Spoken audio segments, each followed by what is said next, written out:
She stepped in to fix the engine. Could this be the key to a hidden legend? Too old. No badge. No rank. The engineers laughed. The SEAL crew rolled their eyes until the captain caught sight of the signature mark etched into her brass rod. A mark no one had seen in over a decade. And that's when everything changed. 'Cause she wasn't just a mechanic. She was the last engineer from a unit that was never supposed to exist. Want to know why the SEAL captain stood frozen in silence? Drop a comment below telling us where in the world you're watching from. And don't forget to subscribe. We upload daily at the same time. Now, back to the story. The morning fog was still burning off the San Diego harbor when the 4th Engineering Team walked out of Base 6 with that look. You know the one? The 1,000-yard stare of professionals who just hit a wall they couldn't climb, tunnel, or blow through. The system is at stage 2, one of them muttered as he passed the mission ops console, not bothering to look up from his tablet. Nothing but static behind him. His partner shook his head. Thermals clean, magnetics clean, but the damn thing won't hold compression past idle. Inside the hangar, the frustration was thick enough to taste. Salt, air, mixed with engine grease, and the particular smell of expensive equipment that wasn't cooperating. A 4 0-ton sealed delivery vessel sat docked just off the pier. Her hull was still dripping from sea trials that had ended badly. Real badly. The propulsion array had chosen the worst possible moment to give up, 36 hours before a mission that couldn't be delayed. 1 minute, the diagnostic panel was showing green across the board. The next time, it was darker than a politician's promises. The primary gas turbine wouldn't spin past cold idle without choking itself to death.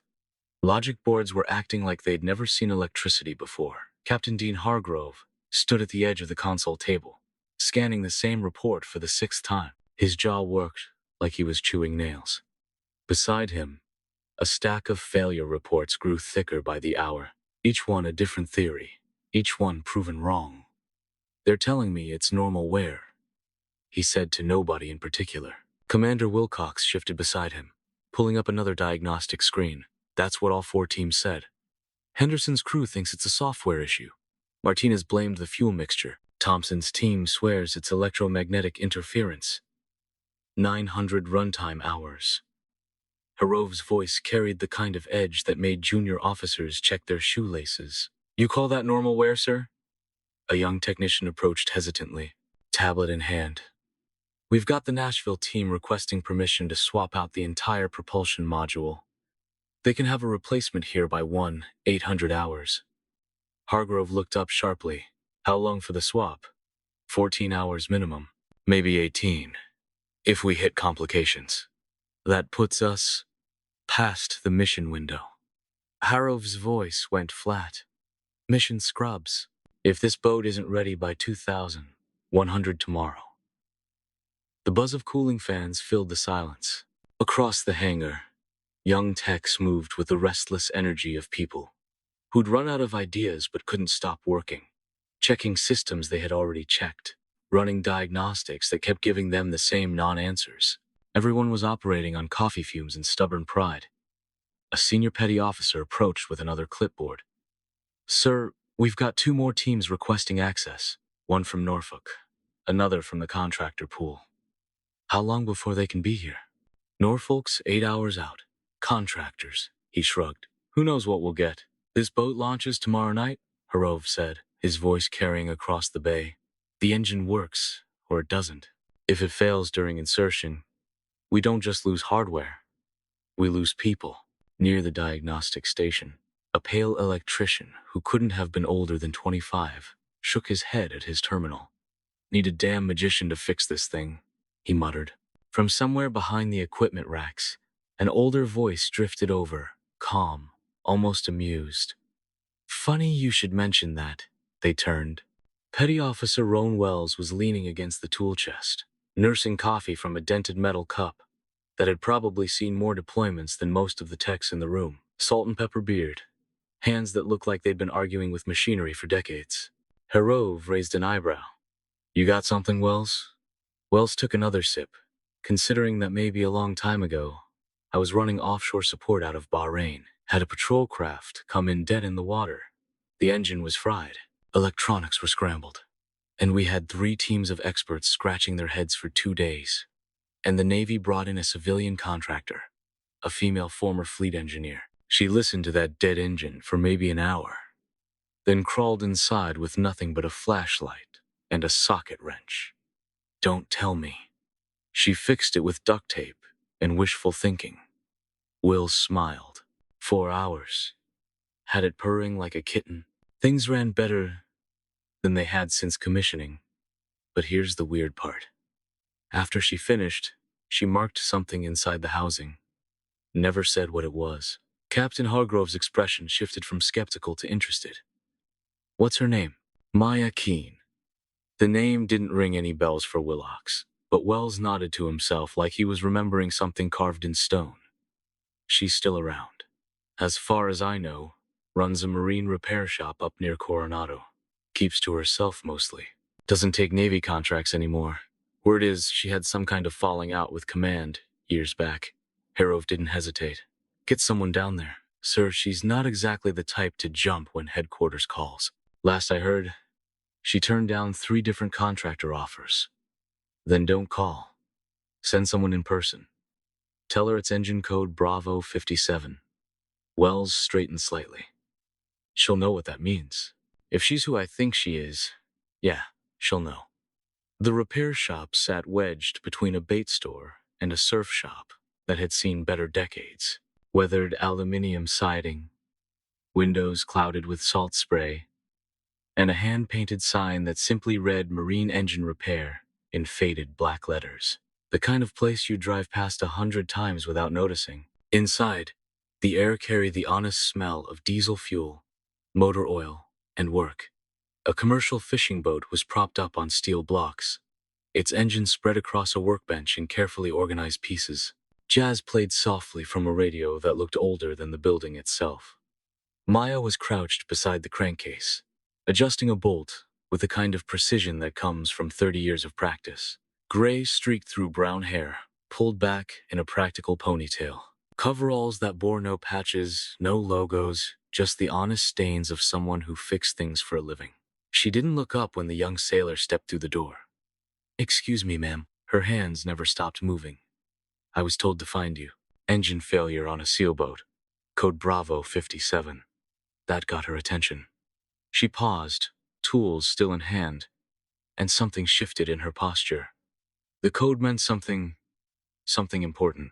What vessel? The sailor checked his notes. ASA 112 out of San Diego.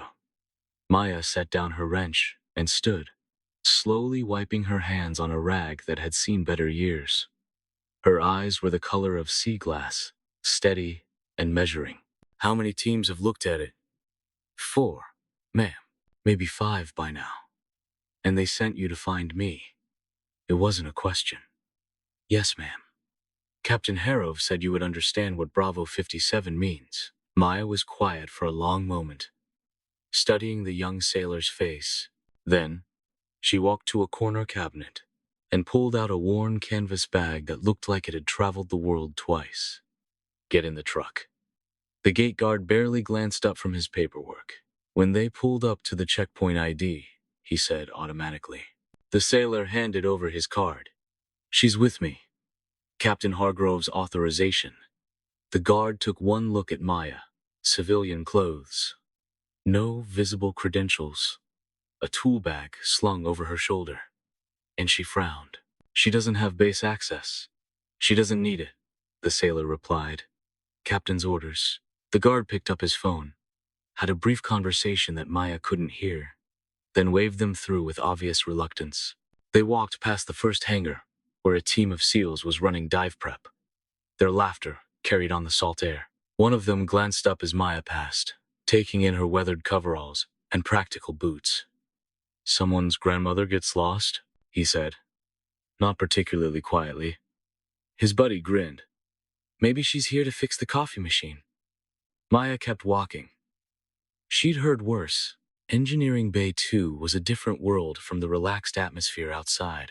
Here, tension hung in the air like a fog bank. Banks of diagnostic equipment lined the walls. their screens flickering with data that nobody seemed able to interpret. A massive gantry crane loomed over the open-engine housing, and scattered around it were tools, parts, and the accumulated frustration of multiple failed repair attempts. Chief Tech Granger spotted her immediately. Tall, fit with prematurely gray hair, and the kind of confidence that hadn't been tested by anything harder than training scenarios. He walked over like a man solving a problem that hadn't been properly explained to him. "Are you the civilian contractor?" He didn't offer his hand. "Maya Keene. Chief Granger. This is a restricted workspace. Who cleared you?" "Captain Hargrove." He looked her up and down. Coveralls, work boots, and a bag that had seen better years. Right. The miracle worker who was going to fix this with good intentions and elbow grease. Maya set her bag down beside the diagnostic console. "I don't need intentions, just your torque specifications. This isn't some weekend boat project, lady. We're talking about a 40 million propulsion system. State-of-the-art engineering. You can't just walk in here with a toolbox and expect, how many hours have you spent on it?" The question caught him off guard. "Excuse me, your team. How many man-hours on this engine?" Granger straightened up. "We've been working around the clock. 80 hours. Maybe 90. And you're no closer to a solution than when you started." The comment drew attention from across the bay. A few SEAL techs turned to watch, and one leaned toward his partner. They really pulled someone out of retirement for this. Granger stepped closer, trying to establish dominance through proximity. "You don't have clearance.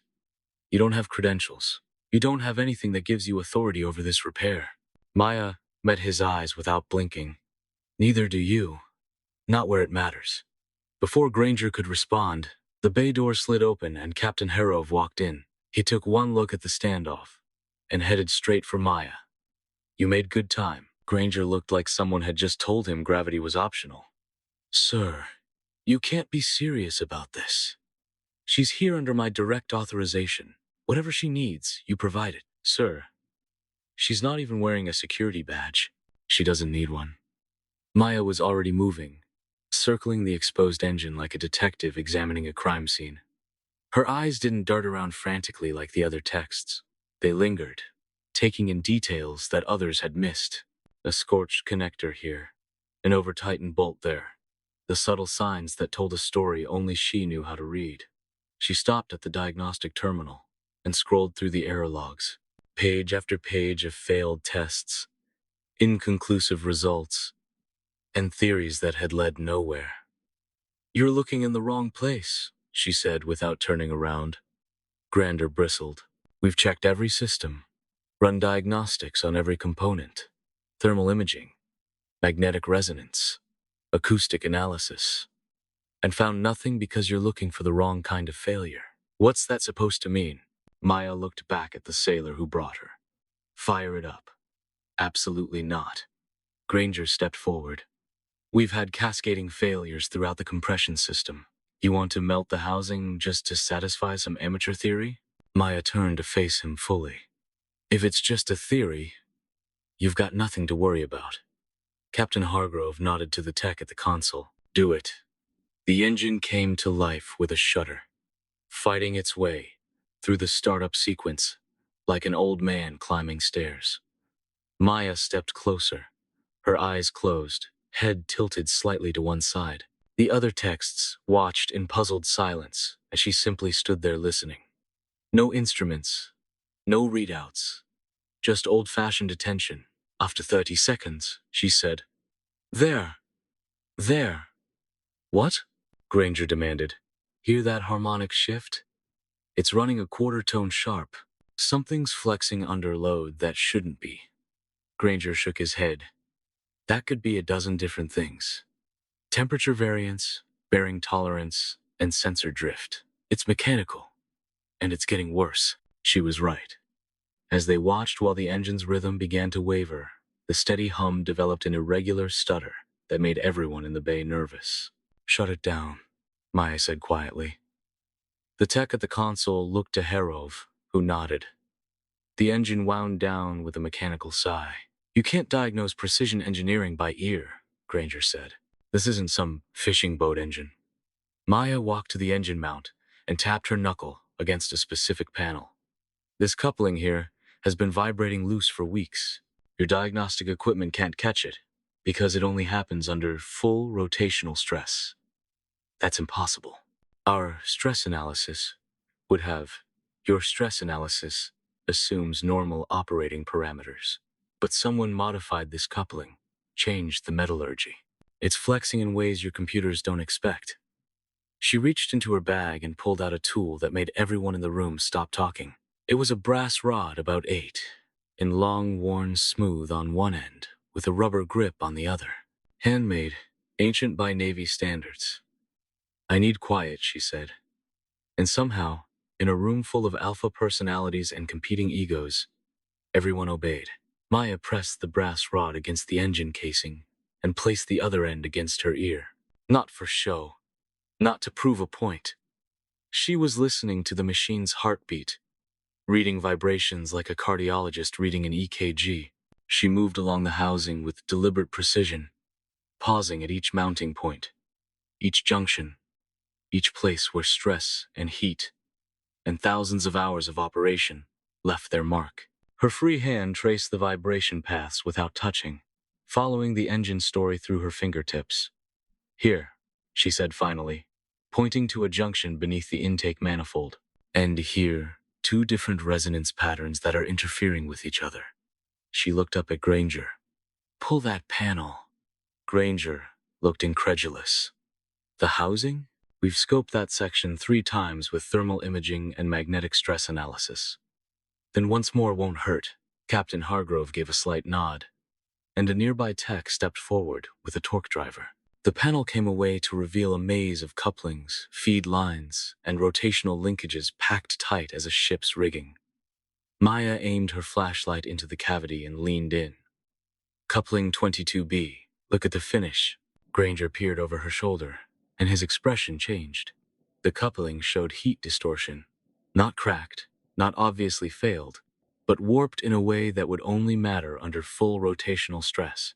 Nearly invisible when cold, deadly at combat power. But there was something else. Scratched into the metal surface, barely visible, were what looked like tool marks. Deliberate modifications. That's impossible, he muttered. Our thermal diagnostics would have caught this. Not if you're only running them at idle. This doesn't misalign until you hit full RPM load. And someone's been working on this coupling. See these marks? That's hand modification. Someone changed the stress distribution pattern. Maya reached into her tool pouch and pulled out a microfiber cloth. A few careful wipes revealed something that made Captain Hargrove lean in closer. Etched into the coupling surface, almost too faint to see, was a small triangular mark. 3 tiny stars beneath it, hand-carved, not machine-stamped. Hargrove's breath caught. His eyes moved from the coupling to the brass rod in Maya's hand, where the same triangular symbol was etched near the base. That's a Vanguard signature, he said, his voice barely above a whisper. Granger looked confused. A what? Vanguard Task Unit 9. Naval Engineering Black Division. Hargrove's voice carried the weight of classified history. Shadow R, D program out of Katop, shut down over a decade ago. Personnel records were sealed. He looked at Maya with new understanding. You were on that team. Maya secured the coupling and stood brushing her hands off on her coveralls. She didn't confirm or deny. Didn't need to. The modification was done by someone who knew this system intimately, she said quietly. Someone who understood that this particular coupling would develop harmonic stress under combat load conditions. They were trying to compensate for a design flaw that wouldn't show up in normal testing. But why not report it through the proper channels? One of the younger techs asked. Maya looked at him with something that might have been sympathy. Because sometimes, proper channels don't want to hear about problems that would delay deployment schedules. Granger stepped forward. Sir, that program doesn't exist in any official records. I don't need records. Hargrove cut him off. I can recognize that mark. He turned to address the entire bay. Everyone was watching now. Techs, officers, and even the SEALs from the adjacent workspace. Stop all diagnostics. No more testing.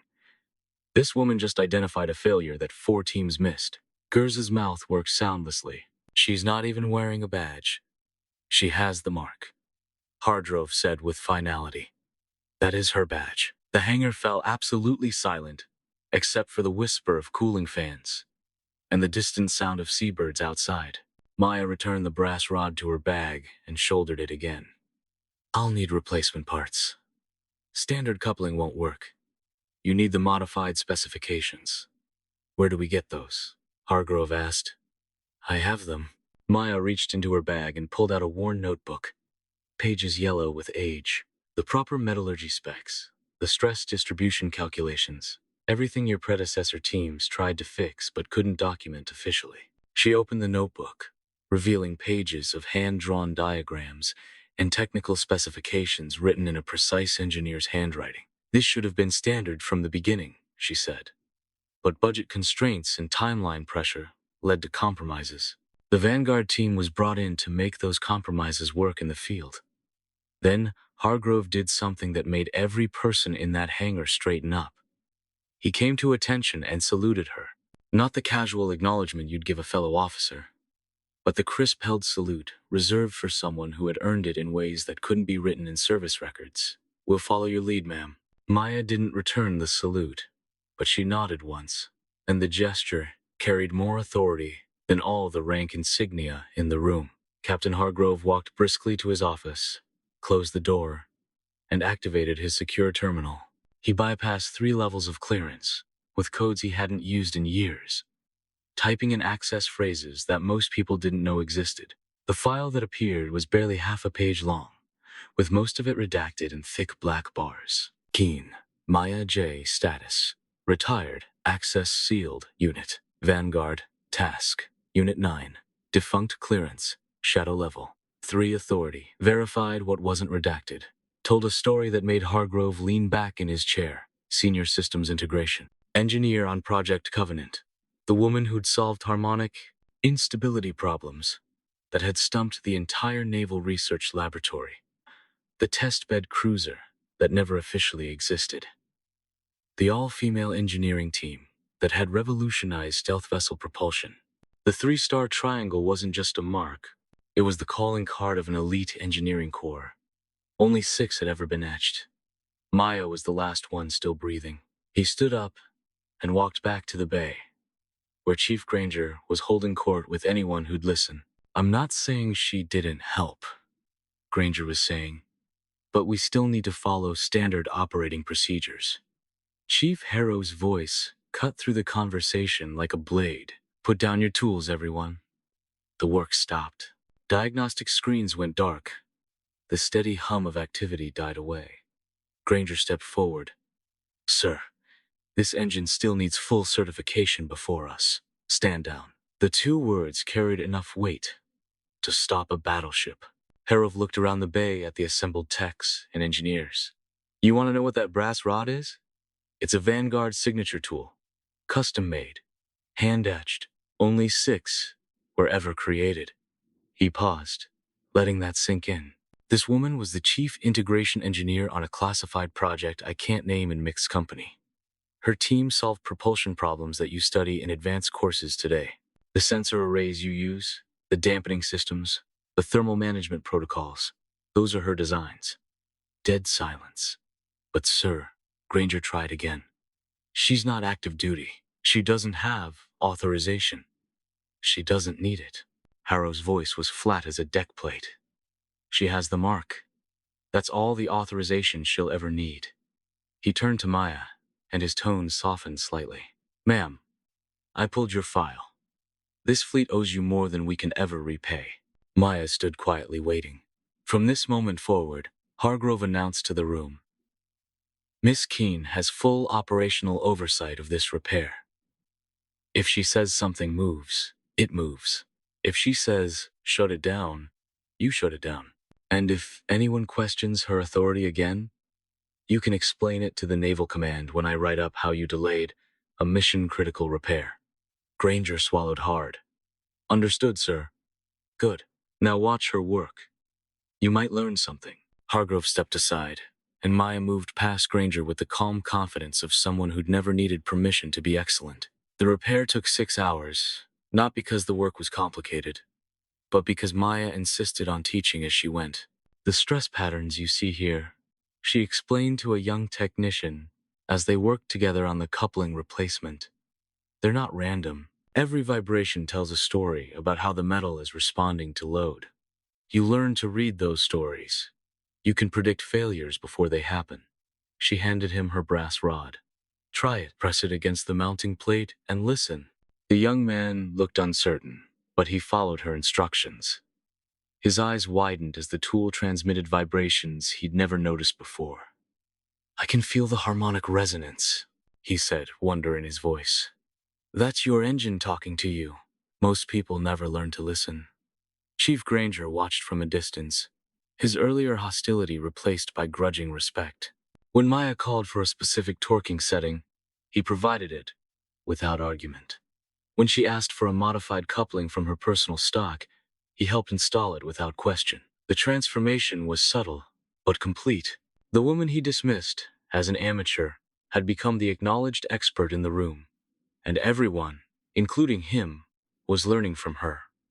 "Why did you leave the Navy?" one of the techs asked during a break. Maya looked up from her work, considering the question. Sometimes institutions forget that the mission matters more than the politics. When that happens, people like me become inconvenient. She didn't elaborate, and nobody pressed for details. The engine didn't just run, it sang. By the time Maya finished her final calibrations, every gauge was steady green. No anomalies, no fluctuations, no hesitation, just smooth, reliable power that would carry SEALs wherever they needed to go and bring them home again. But the real test came when she called for full power trials. Bring it up to combat settings. She told the technician at the console, "All the way. Don't hold back." The engine responded with a deep, throaty roar that resonated through the hangar. But underneath the power was something else. Perfect balance. The harmonic distortions that had plagued the system were gone, replaced by the smooth efficiency that the designers had originally intended. Maya ran the engine through every test profile in the book, then created a few of her own. Emergency power, rapid shutdown and restart, and combat maneuvering loads. Each test confirmed what everyone in the bay could hear. This engine was better than new. The full engineering crew stood at respectful attention around the bay's perimeter, watching as Maya ran through her final checklist. She didn't bark orders or explain her process. She simply made minute adjustments by feel, tapped the readout display twice, and stepped back. "That's your engine," she said. "Your mission is ready." Captain Hargrove approached. "We've got quarters prepared, mess halls open. I can arrange guest status, if you're willing to stay through a launch tomorrow." Maya was already wiping her hands on an old rag. "I'll walk back. It's 4 miles to the harbor." "I know." He didn't argue, just stepped aside as she shouldered her bag and headed for the exit. Chief Granger intercepted her near the bay doors. His earlier arrogance was replaced by something approaching humility. "Ma'am," he said quietly, "how did you learn to hear engines like that?" Maya paused. "Machines don't lie. People do. Spend enough time listening to honest voices. You learn to hear the truth." She looked back at the young technician she'd been teaching. "Keep practicing with the rod, and remember, every engine has its own voice. Your job is to learn the language." Then she walked out into the fading sunlight, leaving behind a room full of people who had just learned the difference between education and wisdom. Captain Hargrove stood with his XO, both watching her figure recede across the tarmac. "Make sure she's compensated," Hargrove said, "for the repair. For all the years we forgot she existed." As Maya walked down the pier toward the main gate, 3 SEALs working on fast boats noticed her passing. None had been introduced. None had been briefed. But something in her bearing, or maybe the way the engineering crew had watched her leave, told them everything they needed to know. One nodded as she passed. Another straightened up. The third simply stepped back, not from fear, but from instinct. Maya kept walking. The sea breeze caught her hair, carrying the familiar smells of salt water and diesel fuel. Behind her, the ship she just saved hummed quietly at its mooring, ready for whatever mission tomorrow would bring. 12 hours later, that ship would slip its moorings and disappear into the Pacific darkness, carrying its crew to objectives that would never make the evening news. The engine Maya had repaired would run flawlessly through the entire operation, bringing everyone home safely. But Maya wouldn't know that. She was already back in her shop working on a fishing boat engine. Jazz was playing softly from the old radio. No one cheered. No one needed to. The work spoke for itself. Have you ever misjudged someone because they didn't look the part? What would you have done if you'd been in that hangar? Drop your thoughts in the comments below. We read every single one. If this story reminded you that real expertise doesn't need credentials to prove itself, hit that like button and subscribe for more stories about the quiet professionals who keep our world running. Share this with someone who knows what it's like to be underestimated. And don't go yet. Your next story is already waiting. Click that video, and we'll see you tomorrow. Same time, right here on Graceful Valor Stories.